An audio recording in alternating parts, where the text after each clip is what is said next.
दोस्तों, हमारे YouTube channel पर आपका स्वागत है। अभी के हालात में अभी जब हम मई महीने के अंत तक आ रहे हैं, कल 1 जून को चुनाव का अंतिम चरण है और इस बीच अभी चुनाव का प्रचार थम चुका है। पर एक तरफ नरेंद्र मोदी जी ये साधना के नाम पे और मेडिटेशन के नाम पर विवेकानंद रॉक मेमोरियल के मंदिर में बैठे हैं, जहाँ बहुत सारे कैमरे और करीब 3000 सैनिक उनकी सुरक्षा में हैं। और सुबह से जो उनके पोज आ रहे हैं वो काफ़ी एक चौंकाने वाले हैं कि जब हम बात करते हैं कि हमें मेडिटेशन करना है, तो मेडिटेशन करने का तो मुख्य उद्देश्य होता है कि हम शांति चाहते हैं, हम खुद को शांति देना चाहते हैं। और जो लोग ईश्वर में मानते हैं वो इस मौके को देखते हैं कि ये ईश्वर से हमारे संपर्क का एक महत्वपूर्ण साधन है। पर उसके उलट हो ये रहा है कि हर आधे घंटे में नया एक वीडियो आता है, फोटो आता है और उस फोटो के आधार पे ये कहा जा सकता है कि ये बार-बार कैमरे का एंगल, खुद की पोजीशन, खुद का जो बैठने की जगह है और खुद के खड़े रहने की जो जगह है, उसको बार-बार ये बदल रहे हैं। खैर, ये 45 घंटे का ये मेडिटेशन इसको कहा गया है।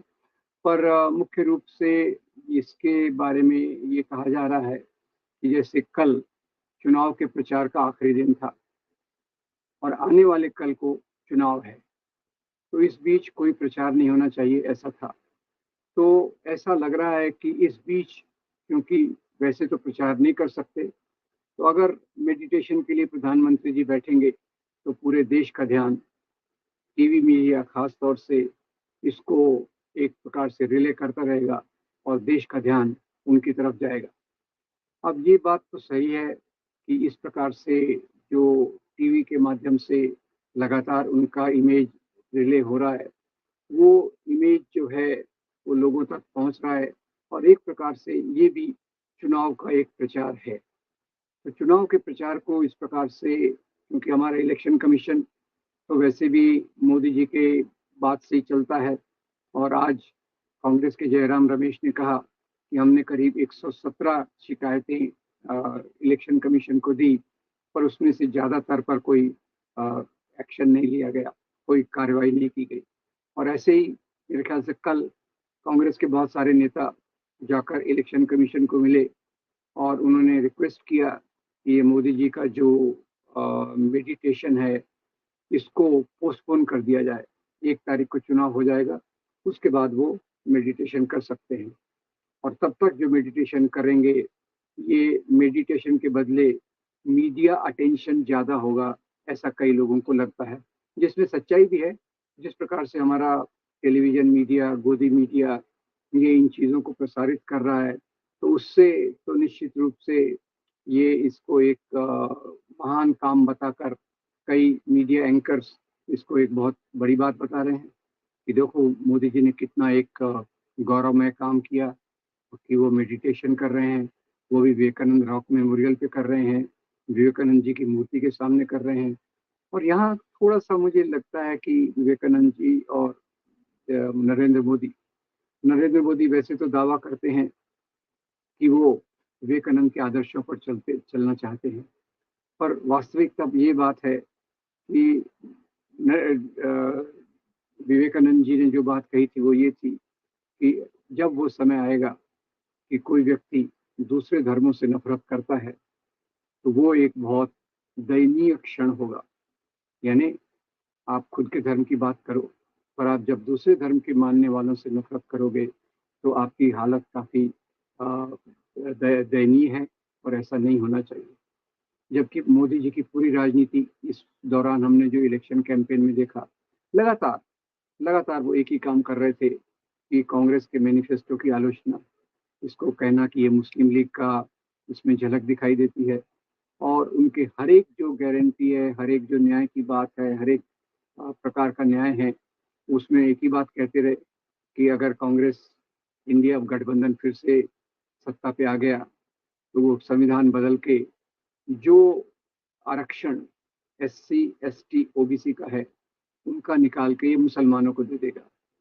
फिर जो बातें राहुल गांधी ने एक अच्छे तरीके से कही कि हम देश का एक्सरे करना चाहते हैं, उसका उन्होंने भ्रमित करके उसको कहा कि एक्सरे इसके लिए है कि आपके बाजरे के डब्बे में कितने गहने छुपे हुए हैं और कहाँ आपकी संपत्ति है, उसको लेकर ये उन लोगों में बाँट देंगे, जिनके बच्चे ज़्यादा होते हैं, जो घुसपैठिए हैं।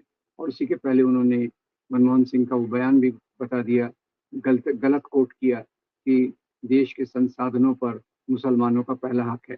आज मनमोहन सिंह जी का पत्र भी आया, जहाँ उन्होंने क्या कहा था, वो बिल्कुल स्पष्टता से कहा। उन्होंने कहा कि मैंने कभी किसी पे धर्म के आधार पे भेदभाव नहीं किया और मेरा जो कहना था वो सच्चर कमेटी के बाद ये था कि देश के संसाधनों पर जो यहाँ के गरीब हैं, मजदूर, दलित, आदिवासी और अल्पसंख्यक, उनका पहला अधिकार है।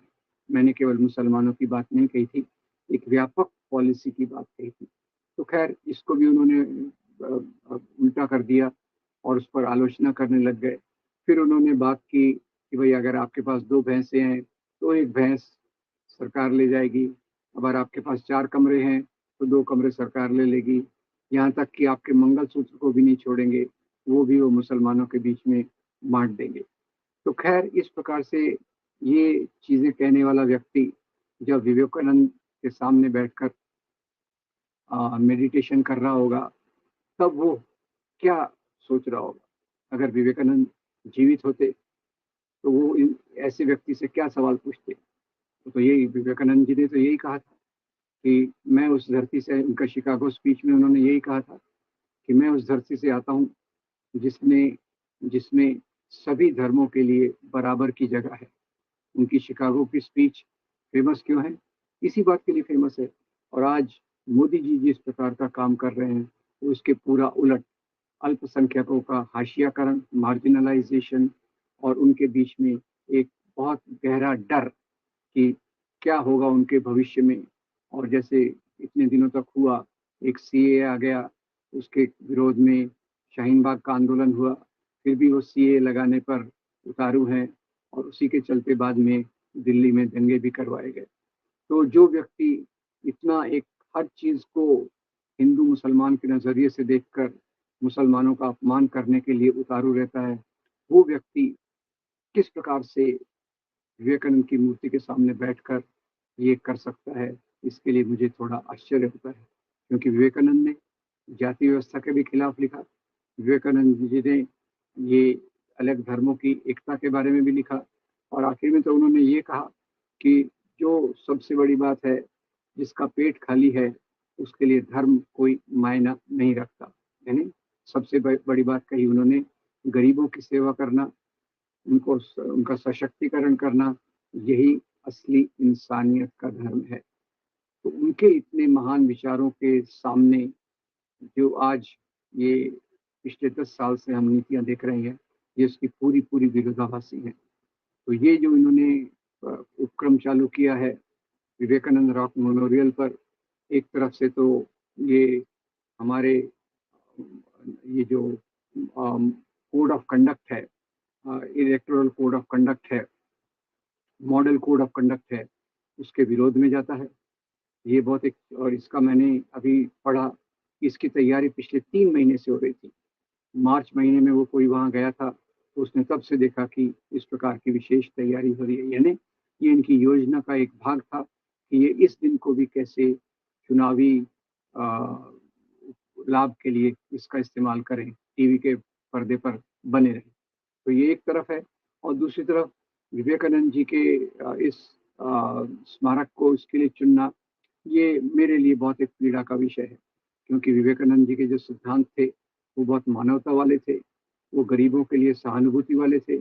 इसीलिए उन्होंने रामकृष्ण मिशन की स्थापना करके गरीबों की सेवा के लिए लोगों को आह्वान किया।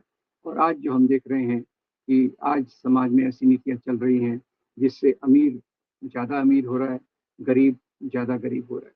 तो ये एक चिंता का विषय है। और उसके सामने अभी हम 4 जून का इंतज़ार कर रहे हैं कि 4 जून को क्या होगा? क्या वो मूल्य बचेंगे जो हमारे संविधान के हैं? क्या वो मूल्य बचेंगे जिसमें सबको न्याय देने की बात की गई है? वो विद्यार्थी हो, युवा हो, स्त्रियाँ हों, आदिवासी हों, और समाज के अलग तबके हों, क्या उनको न्याय की बात मंजूर की जाएगी या वो विभाजनकारी राजनीति फिर से सत्ता पर आएगी, जिसने एक तरफ अमीरों को प्रोत्साहन दिया है, अमीर ज़्यादा अमीर हुए हैं, गरीब ज़्यादा गरीब हुए हैं, समाज के अलग-अलग तबकों के बीच में जो खाइयाँ हैं, वो बढ़ गई हैं, समाज में डिवाइसिव बाँटने वाली राजनीति ज़्यादा मजबूत हुई है। तो ये 2 विकल्प आज भारत के सामने खड़े हैं। एक तरफ वो विकल्प है जो भारतीय संविधान पर चलकर सब लोगों को जोड़ना चाहता है और एक भातृभाव से एक सद्भावना से सब लोगों को मिलकर देश की प्रगति करना चाहता है। और दूसरी तरफ वो राजनीति है जिसने पिछले 10 साल से ऐसी नीतियां अपनाई हैं जिससे हमारे समाज में अलग-अलग धर्मों के लोगों के बीच में खाइयां बढ़ी हैं। तो उम्मीद करते हैं कि 4 जून का दिन हमें निराश नहीं करेगा और हमें देश को ऐसे रास्ते पर ले आएगा जहां हम फिर से एक चैन की सद्भावना की नीतियों को सामने लाकर एक अच्छे समाज की तरफ जाने की कोशिश करेंगे।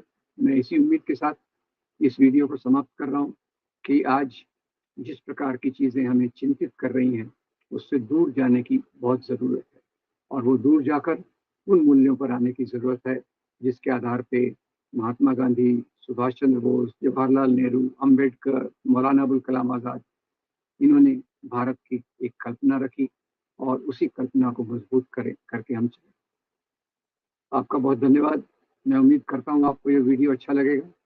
इसको लाइक कीजिए, फॉरवर्ड कीजिए और हमारे चैनल को ज़रूर सब्सक्राइब कीजिए। Thank you very much. आपका बहुत धन्यवाद।